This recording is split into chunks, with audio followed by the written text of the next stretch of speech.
সম্প্রতি আমাদের দেশে একটি বিপ্লব ঘটে গেছে, যে সেই বিপ্লবের মাধ্যমে একটা সরকারের পরিবর্তন ঘটেছে এবং সেখানে সহিংসতা ঘটেছে। ছাত্র জনতার উপর পুলিশে আক্রমণ করেছে এবং ছাত্রদের বিশাল বিশাল মিছিল বেরিয়েছে, লাঠিপেটা হয়েছে তাদের উপরে, তারাও ইট পাটকেল নিক্ষেপ করেছে। এগুলো বাচ্চারা যদি দেখে থাকে, যেসব বাচ্চারা এই কাজে অংশগ্রহণ করছে তাদের মনোজগতের প্রতিক্রিয়া হবে একরকম, আর যারা নিষ্ঠুরতা দেখেছে, হিংস্রতা দেখেছে, গুলি করে মেরে ফেলছে সন্তানদেরকে, এগুলি দেখেছে, লাশ দেখেছে, এটা একটা সাইকোলজিক্যাল ট্রমা তাদের মধ্যে হবে। আমরা বলি যে একটা একিউট স্ট্রেস রিয়াকশন অথবা একিউট স্ট্রেস ডিসঅর্ডার হবে 1 মাসের মধ্যে। 1 মাস পরে এটা যদি সেই ট্রমাটা পারসিস্ট করে স্থায়ী হয়ে যায়, এটাকে আমরা বলি পোস্ট ট্রমাটিক স্ট্রেস ডিসঅর্ডার। তো যারা নিষ্ঠুরতা বেশি দেখেছে, হিংস্রতা বেশি দেখেছে, তাদের মনোজগৎ বেশি ক্ষতিগ্রস্ত হবে। আর যারা আক্রান্ত হয়েছে তারা তো এখন মর্যাদা পাচ্ছে, তাদেরকে আমরা দেখভাল করছি, তাদের চিকিৎসার ব্যবস্থা করছি। আমাদের যারা মারা গেছেন তাদের বাড়িতে যাচ্ছেন উপদেষ্টা মণ্ডলীরা, আর্থিক সহায়তা করছেন। এক্ষেত্রে তাদের বাবা মারা একটু সাপোর্ট পাচ্ছে এবং ছাত্র আন্দোলনে যারা নেতৃত্ব দিচ্ছেন তারাও একটু মানসিক শান্তি পাচ্ছে তাদের জন্য কিছু করতে পেরে।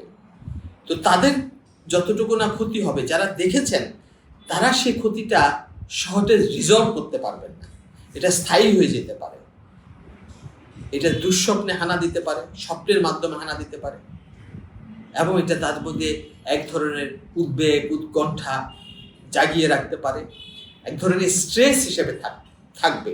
এই স্ট্রেসটা তার ইমিউন সিস্টেম, রোগ প্রতিরোধ ক্ষমতাকে কমিয়ে দিতে পারে। এগুলি কনসিকুয়েন্স।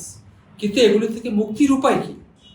মুক্তির উপায় হচ্ছে যারা এই বিক্ষত হয়েছেন মানসিকভাবে, তাদের জন্য বলছি, যার যে যোগ্যতা আছে। এখন আমি দেখছি রাস্তাঘাটে আমাদের সোনামণিরা, ছোট ছোট সন্তানেরা এআই ব্যবহার করে কি সুন্দর গ্রাফিতি করছে, অথবা নিজের হাত তুলির দিয়ে করছে।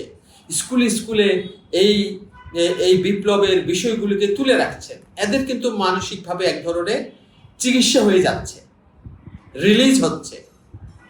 যারা কেউ গান তৈরি করছেন, গান গাচ্ছেন, তাদের কাছে ট্রমা রিলিজ হয়ে যাচ্ছে। কবি সাহিত্যিকদেরকে আমি আহ্বান জানিয়েছি সময়ের স্বরটাকে কবিতায়, ছড়ায়, গল্পে, উপন্যাসে তুলে ধরতে।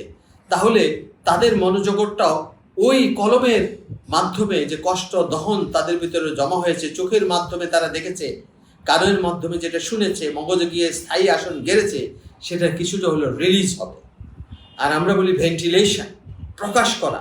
আমি এই দৃশ্য দেখেছি,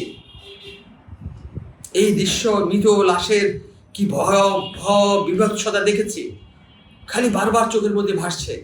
প্রকাশ করুন, কারো কাছে প্রকাশ করুন, বা বিভিন্ন উপায়ে সেটাকে প্রকাশ করতে হবে, শুধু কথার মাধ্যমে না। এই যে আমি বললাম, কবিতা, গল্প, গান, ছড়া, এগুলির মাধ্যমে আপনি প্রকাশ করতে পারেন, শেয়ারিং করতে পারেন। তাহলে নিজের মনটা কিছুটা হালকা হবে।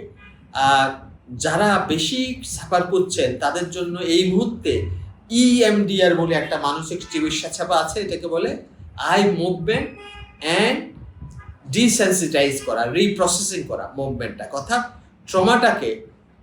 ট্রমাটা আমাদের ব্রেইনের মধ্যে 2 ধরনের রাসায়নিক দ্রব্য আছে, একটা ক্যাটায়ন, অ্যানায়ন, ধনাত্মক, ঋণাত্মক।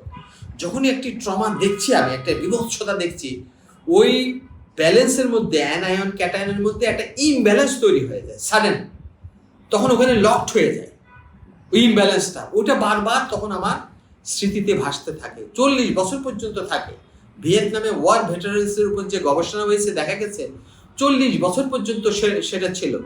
আমাদের মুক্তিযোদ্ধাদের, যারা যুদ্ধাহত মুক্তিযোদ্ধা অথবা যারা আক্রান্ত মুক্তিযোদ্ধা, তারা এবং যারা নন আক্রান্ত মুক্তিযুদ্ধের 27 বছর পরে যে গবেষণা হয়েছে, সেখানেও দেখা গেছে যে প্রায় 33 থেকে 40% পোস্ট ট্রমাটিক স্ট্রেস ডিসঅর্ডার বহন করেছে, কারণ তারা সেই বিভৎসটাকে রিলিজ করার সুযোগ পায় না। সুতরাং যদি রিলিজ করার সুযোগ পাই প্রাথমিক অবস্থায়, তাহলে আস্তে আস্তে এখনকার যে বিপ্লবের একটা সরকার পরিবর্তন হয়েছে, সেই ছেলেরা যে আন্দোলন করেছে, তারা যে একটা ইতিহাস নির্মাণ করেছে, এই ইতিহাস নির্মাণের যে এটাকে গৌরব হিসেবে যারা দেখছে তাদের মন এক ধরনের আনন্দ পাবে, আর যারা এটাকে নেগেটিভলি দেখছে তারা মন আরেক ধরনের আক্রান্ত হবে। সুতরাং আমরা এই বিপ্লবের মধ্য দিয়ে ইতিবাচক দিকটাকে যদি আমরা দেখতে পাই, তাহলে আমাদের মনে কিছুটা হলো শান্তি পাব। এখন কে দোষী কে নির্দোষ সেটা জাতি দেখেছে, আমরা সবাই দেখেছি কিভাবে একটি ছোট ঘটনা বিপুল বড় হয়ে গেল, কিভাবে একটি আবু সাঈদের মতো ছেলে হাত বাড়িয়ে দাঁড়ালো, তার বুকে পুলিশে গুলি মেরে দিল। এই গুলি তো আবু সাঈদের বুকে লাগে নাই, যারা দেখেছে প্রত্যেকের বুকে লেগেছে, এবং বিশ্বের এমন কোনো মানুষ নাই যে এটা দেখে নাই। সুতরাং এই গুলি প্রত্যেক মানুষকে আক্রান্ত করেছে। যে একটা বীরভাবে দাঁড়িয়েছে তাকে গুলি করলো নিষ্ঠুর হিংস্রভাবে, মানতে পারি না, যার ফলে একটা বিপ্লব ঘটে গেল দেশে। সুতরাং আমরা এই দৃশ্যটাকে আমরা কি মাথা থেকে আউট করে দেব, নাকি আমরা আবু সাঈদের জন্য বন্দনা গাইব, আবু সাঈদকে আমরা কীর্তিমান পুরুষ হিসাবে একটা ইতিহাসের মহান জায়গায় তুলে রাখবো?